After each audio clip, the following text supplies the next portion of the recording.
Assalamualaikum warahmatullahi wabarakatuh.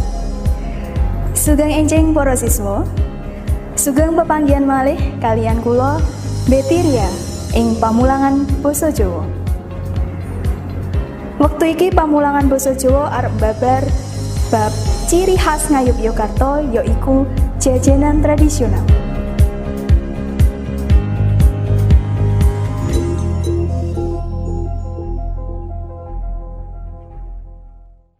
حرمت عليكم الميتة والدم ولحم الخنزير وما أهل لغير الله به والمنخنقة والموقوذة والمتردية والنطيحة وما أكل السبع إلا ما ذكيتم وما ذبح على النصب وأن تستقسموا بالأزلام ذلكم فسق اليوم يئس الذين كفروا من دينكم فلا تخشوهم واخشون اليوم أكملت لكم دينكم وأتممت عليكم نعمتي ورضيت لكم الإسلام دينا فمن اضطر في مخمصة غير متجانف لإثم فإن الله غفور رحيم.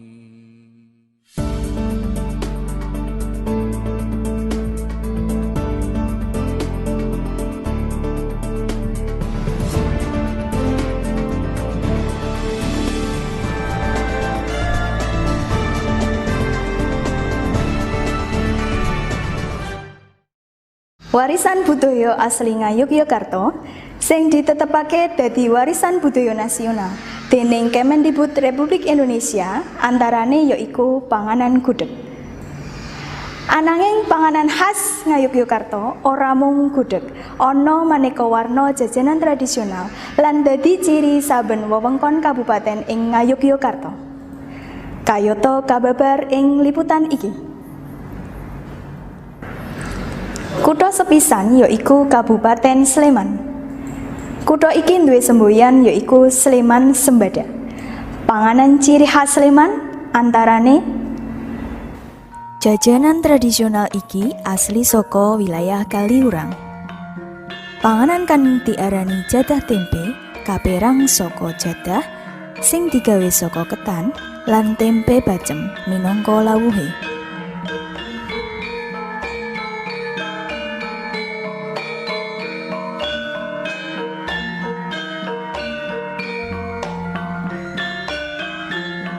Panganan tradisional kang awujud woh-wohan iki diarani salak.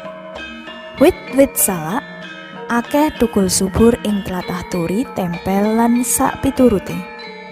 Woh salak kang misuwur saka tlatah iki yaiku salak pondo.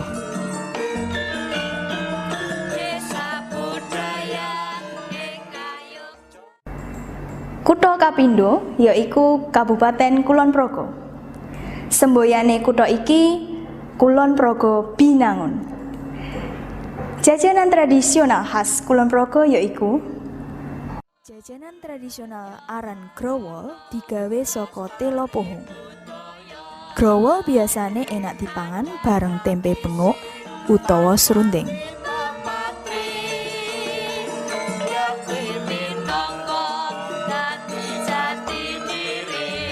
Panganan tradisional khas Kulon Progo liyane diarani geblek.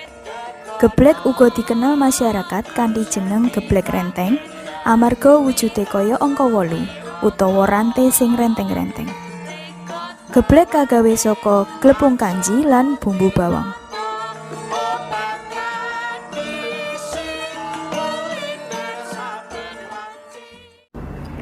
Para pamirsa, kutha ingkang kaping 3 yaiku Kabupaten Bantul. Kabupaten iki nduweni semboyan Bantul Praja Tamansari. Jajanan khas Bantul kanthi rasa legi antarane yaiku Saka wewengkon Bantul ana jajanan tradisional arane geplak. Geplak iki rasane manis lan rupane maneka warni. Kagawe saka bahan baku glepung beras, parutan kambil, lan gula pasir.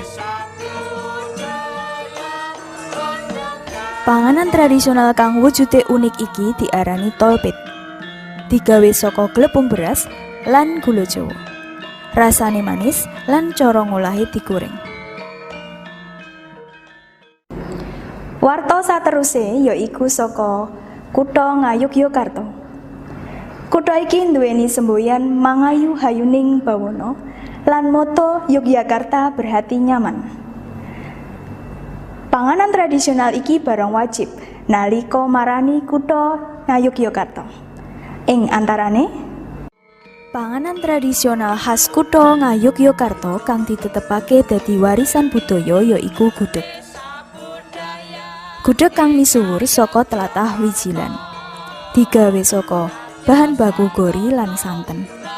Gori uga diarani nangka sing isih enom. Nalika dicawiske, gudeg dibarengke krecek, endhog, tahu lan iwak pitik.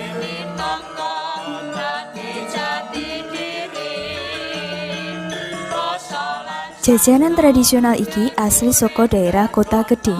Arane yaiku kipo. Digawe saka bahan baku glepung ketan, gula Jawa, lan godhong pandan. Kutha sing pungkasan diarani Kabupaten Gunung Kidul.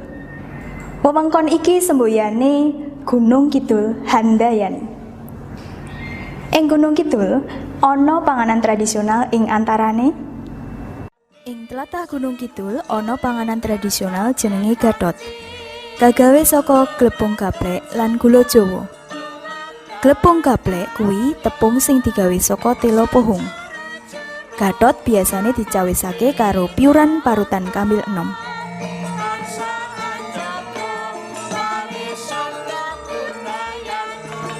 Jajanan tradisional iki isih kagawe saka bahan baku glepung gaplek.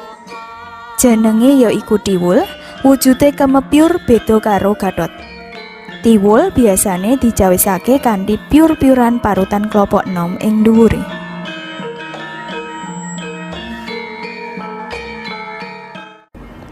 Cukup semene pamulangan basa Jawa ing dina iki. Sugeng papanggihan meneh ing wektu candhake. Nuwun. Wassalamualaikum warahmatullahi wabarakatuh.